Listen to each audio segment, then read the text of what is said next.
So, hello everybody. Welcome to this session where I'm going to be talking about this topic, dealing with an anxious mind, and exploring the question, can conquering anxiety help you thrive? So if you're watching live, do say hello. Let me know you can see me and hear me. Let me know where you are in the world. If you're watching the replay, just put hashtag replay. Do interact. Your interaction helps other people see the video. Okay, so I want to talk briefly about anxiety, my experience of anxiety. I was an anxious person before I had ME/CFS, and so when I had ME/CFS, my anxiety was accentuated.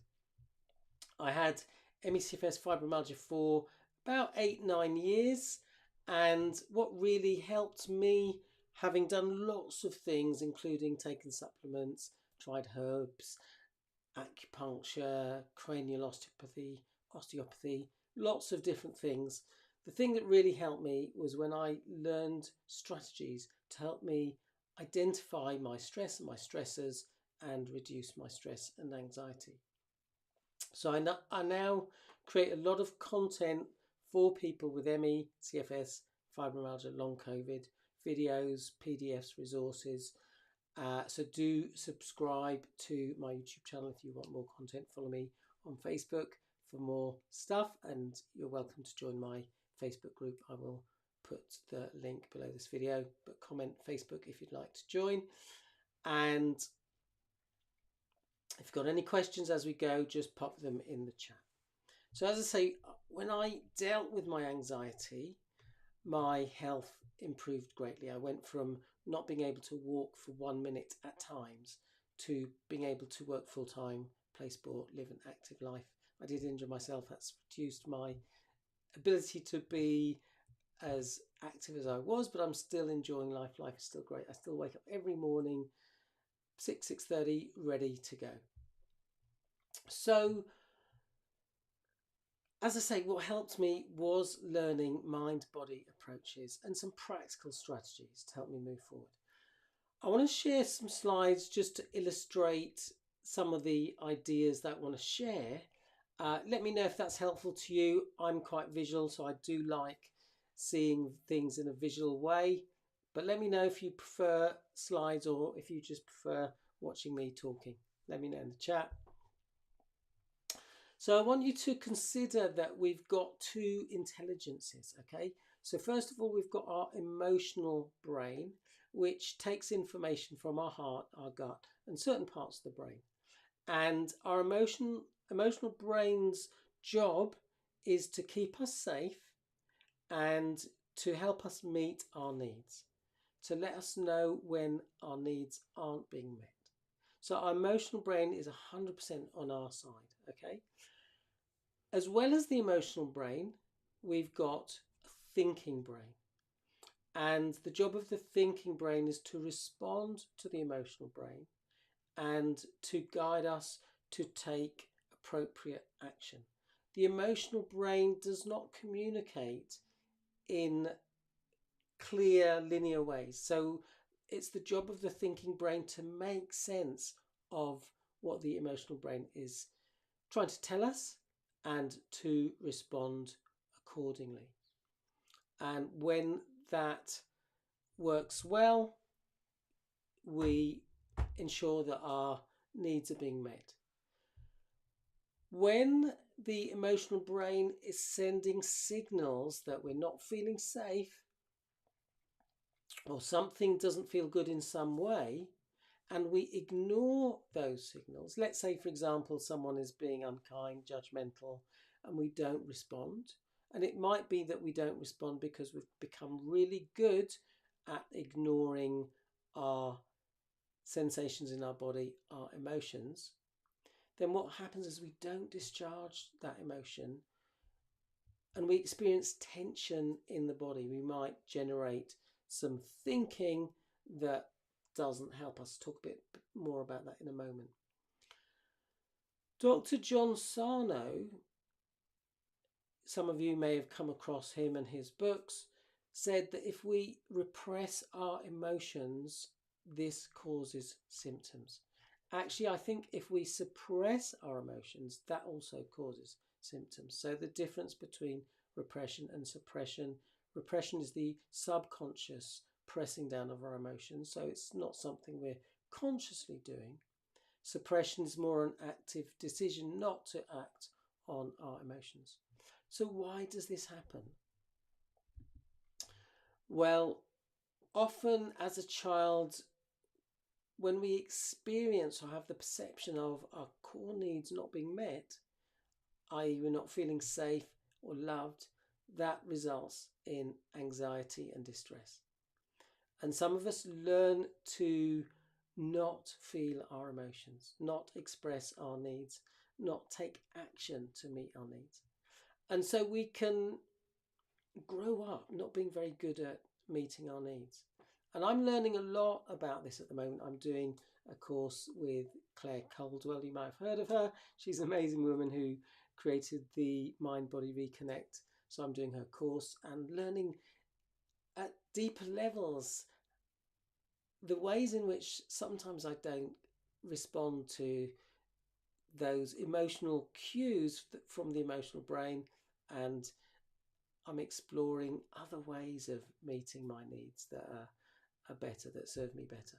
Okay, so I like to consider that anxiety, one of the causes of anxiety is when we miss one of those emotional cues, those authentic emotions that tell us that something isn't feeling good and we need to take action.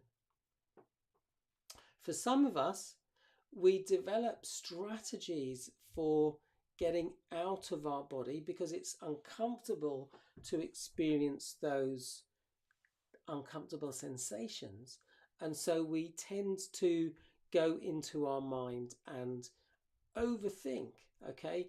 So, and that is a way of generating more anxiety. Let me know in the chat, is overthinking a pattern that you notice? There are times, especially when something had happened that made me feel uncomfortable, someone was behaving in ways that didn't feel okay, I'd overthink them. I'd be going over them in my head, trying to understand the situation.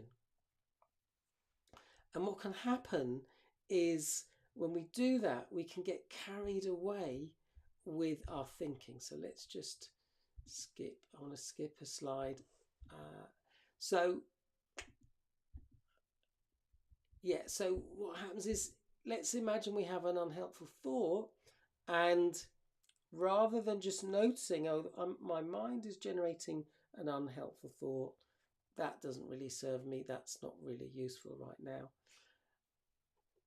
I need to just take care of that part of me. We can jump on that thought, if you like, jump on that cloud and let it take us away. Okay. Conversely, we can learn to notice our thoughts that aren't helpful. I notice I'm having an anxious thought right now. And we can pop that thought on the cloud and just observe it. And when we do it, that thought can just float away and we can maintain our equilibrium. I've talked about this idea before, that if you think of a pressure cooker and imagine that every time you ignore an authentic emotion that is there to guide you, to tell you that something doesn't feel quite right in some way, or my needs aren't being met, or I'm feeling uncomfortable because I'm not being treated fairly, then if we ignore those emotions, it's a bit like filling up the pressure cooker with our undealt with emotions. They build up, they build up, they build up. And the lid of that pressure cooker is our anxiety. Okay, that's a symptom that our pressure cooker has become overloaded with emotions. Okay, and actually I had an interesting experience yesterday, just not far from where I'm standing. A drain was blocked, and I had a plumber around. He said, look, what you need to do is you need to, basically there was about 18 inches of sludge, probably decomposed leaves that just over the years have built up. And so I had to get a little scoop and just scoop out this sludge, which was a bit smelly, and throw it on the mud, on the kind of, on the earth. And then I had to get my hand all the way down and scrape out all the stones and stuff, and then flush it with water. Now, that is not a good analogy for the way you work with emotions. You don't have to dive deeply and get to the bottom things straight away. You can just do things very slowly and very gradually. So what I invite you to do, if it's safe to do right now, is to close your eyes. And I'm just going to guide you through some ideas that I invite you to consider. You don't have to embrace any of these, but if you find them useful, you can. So if it's safe for you to do so, I invite you to close your eyes. And I invite you to consider making some mindset shifts, which are going to help you meet your needs better. I invite you to consider that when we're not meeting our needs, that can cause us dis-ease, that can cause us anxiety. So the first mindset shift I invite you to make is that you are important. Your emotions matter. Your authentic responses to a situation are valid. So if you notice some sensation in your body, I invite you to pause, to tune in to that sensation and to get curious, to ask yourself, what is my emotional brain communicating to me right now?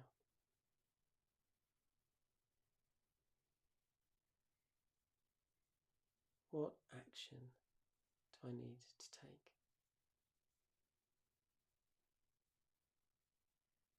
I invite you to consider that your emotions can't hurt you. They are useful signposts. I invite you to consider that you can allow your emotion. You can acknowledge your emotion.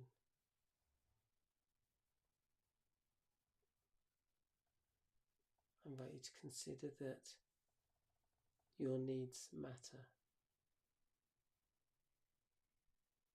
that you can decide to prioritize your needs as far as is reasonable. That doesn't mean I'll meet my needs as long as it's okay with other people, more that I will find that balance between meeting my needs and taking care of others. For instance, if you've got children, okay, so it's about being appropriate. I invite you to consider that you can choose to take action when something doesn't feel good. One of the things Claire talks about is that we start with a small action. It doesn't have to be a big action. So I invite you to consider that you can choose to take action when something doesn't feel right. You can choose to speak up when it's safe to do so.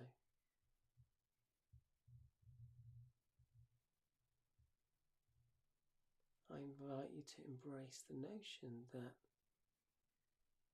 your thoughts can't harm you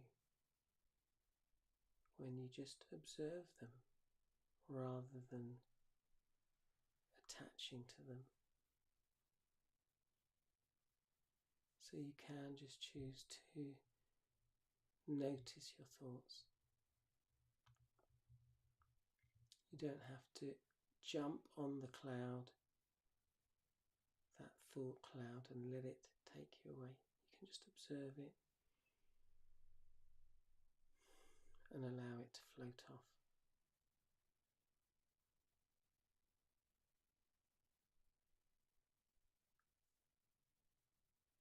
So I invite you just to consider those ideas that I've shared.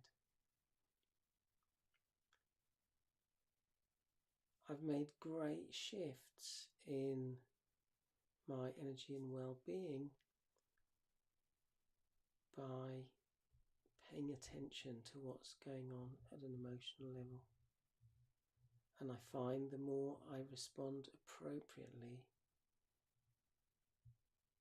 the more I discharge any emotions that are stored in my body, and the more my nervous system is regulated. So, for example, I've had a couple of experiences recently where I didn't feel I was being treated fairly. And in the past, I would have just suppressed and even repressed my feelings. But now I choose to act on them. So I responded.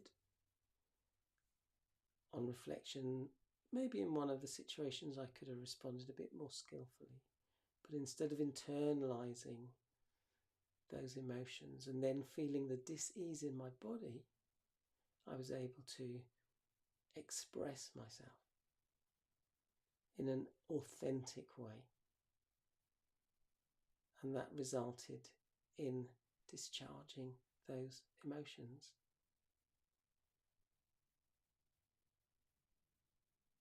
And actually, it liberated my energy. So I hope that's given you food for thought. These are big concepts to get your head around, and as I've been learning them, I've had to really kind of revisit them. So I invite you to just watch this video again if you found it useful, and just consider the ideas that I've shared. I'd love your feedback, whether it's constructive or whether it's positive. I'm really open. It's really useful to see how this lands for you. So do feel free to let me know. If you've got any questions, get in touch. If you'd like more tips, do follow me on TikTok and Instagram. You're welcome to join my Facebook group. I'll put the link below. If you'd like to go fast, if you need help with all this, I'd be happy to have a free half-hour chat with you where we can explore what you need to help you move forward. As I say, if you've got any questions, pop a question below this video or get in touch. If you've got any topics that you'd like me to cover, let me know. So thanks for watching. Wishing you great health. Bye for now.